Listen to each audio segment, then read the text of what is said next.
Assalamualaikum students, welcome to Mehran academy and YouTube channel Mehran Ali official as well. Students, कैमरे की आंख और माइक्रोफोन के उस पार मैं हूं आपका online teacher Mehran Ali. Students, 10th class physics chapter number 10 और जी सिंपल हार्मोनिक मोशन की डेफिनेशन हम पढ़ चुके हैं, उसकी कैरेक्टरिस्टिक्स पढ़ चुके और हम बहुत सारी चीजें अब तक डिस्कस कर चुके हैं। लेकिन सिंपल हार्मोनिक मोशन को समझने के लिए कुछ टर्मिनोलॉजीज हैं जिन्हें हमें समझना जरूरी होगा। फर्स्ट ऑफ ऑल, वाइब्रेशन के बारे में आपको पता हो। वाइब्रेशन की डेफिनेशन क्या होती है?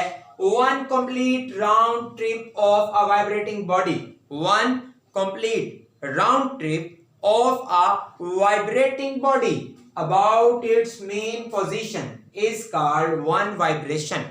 यानी कि जो पेंडुलम होता है वो अपनी मेन पोजीशन के इर्द गिर्द जब वाइब्रेट कर रहा होता है, जो उसका मुकम्मल एक राउंड ट्रिप होता है, तो उसको वन वाइब्रेशन कहते हैं। कैसे कहते हैं? Let me understand you people.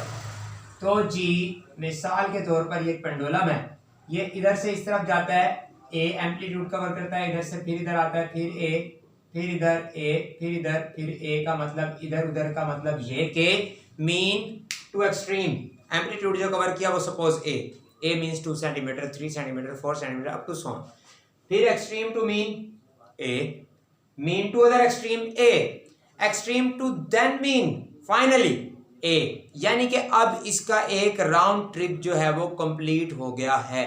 तो इसको हम ये जो 4a एम्पलीट्यूड इसने कवर किया, इसको हम क्या नाम देंगे?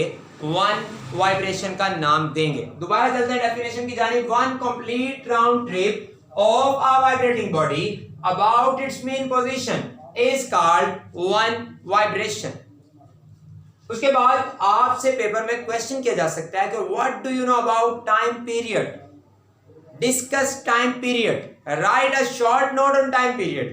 सवाल मुख्तलिफ होंगे, जवाब एक ही होगा। जवाब क्या होगा, कैसे होगा? आपने फर्स्ट ऑफ ऑल मार्कर से हेडिंग देनी है टाइम पीरियड, और फिर आपने बताना है the time taken by a vibrating body to complete one vibration is called time period. Suppose ऐसा करने में 4a ट्रैवल करने में बॉडी को जो टाइम लगा, एक वाइब्रेशन कंप्लीट करने में जो मुकम्मल वक्त लगता है बॉडी को, हम उस वक्त को, उस दौरानिए को, उसका टाइम पीरियड कहते हैं। उसके बाद आपने मार्कर से हेडिंग देनी है स्टूडेंट्स, फार्मूला की हेडिंग देनी है, और फिर आपने बता देना T इक्वल्स टू 1/f, और उसके बाद आपने हेडिंग देनी है जी सिंबल की, और इसमें आपने बता देना है कि it is denoted by T.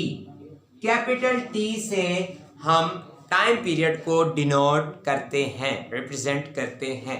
उसके बाद आपने मजीद नंबर 4 पर हेडिंग दे देनी है इसी से रिलेटेड। अभी हमारा ये एक शॉर्ट क्वेश्चन का आंसर चल रहा है। आपने डियर स्टूडेंट्स फिर हेडिंग देनी है किसकी? यूनिट की आपने हेडिंग देनी है, और फिर आपने बताना है इसका यूनिट। तो स्टूडेंट्स याद रखिएगा, टाइम का यूनिट क्या होता है? सेकंड।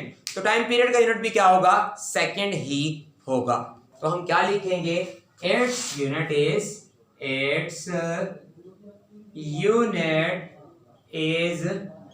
स्मॉल s, यानी के SECOND, second. Its unit is second.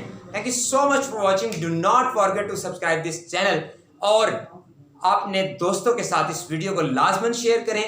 Physics, chemistry, math, computer और 9th, 10th, first year, second year के तमाम लेक्चर्स हासिल करने के लिए आपको करना होगा इस चैनल को सब्सक्राइब, और ज्यादा से ज्यादा स्टूडेंट्स को बताइए।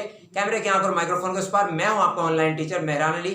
मुझे सपोर्ट कीजिए, मुझे कामयाब कीजिए, इस चैनल को सपोर्ट कीजिए, क्योंकि मेरी कामयाबी आपकी कामयाबी और आपकी कामयाबी मेरी कामयाबी है। क्योंकि मैं चाहता हूं कि जो मेरे सीने में इल्म दफन है मैं उसको आप लोगों को सौंप दूं, क्योंकि ये एक अमानत है और इल्म को जितना बांटा जाए बढ़ता है। तो मैं इल्म बांट रहा हूं, ले लीजिए इल्म। सुपुर्द मौला, पाकिस्तान पाइंदाबाद। उम्मीद है कि आप लोगों के दिल में मेरी बात उतर जाएगी। शेर याद आ गया, अंदाजे बयां गर्चे मेरा शौक नहीं है, अंदाजे बयां गर्चे मेरा शौक नहीं है, शायद के तेरे दिल में उतर जाए मेरी बात, शायद के तेरे दिल में उतर जाए मेरी बात। सुपुर्द मौला, पाकिस्तान पाइंदाबाद।